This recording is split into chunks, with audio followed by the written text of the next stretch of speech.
Hello guys, nitwa Nigena Manase, nkunda gucuranga. Iyi ni Gospel City TV. Hano twe twasuye Manase ahacurangira kugira ngo turebe babimeze ukunda umuziki kabisa. Bakunze Manase mwese nabasuhuje, ese mumeze neza, nizere ko mwese mumeze neza, mukomeza kugira ibihe byiza, ujye wishimira ubuzima ufite.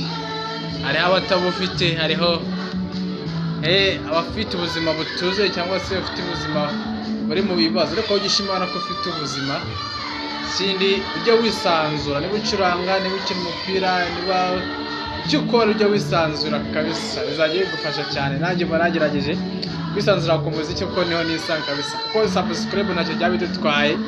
Abukoze cyane. Iyi ni Gospel City TV. Abakunzi ba Gospel City TV n'abasoze cyane, mwese mukomeze kugira ibihe byiza.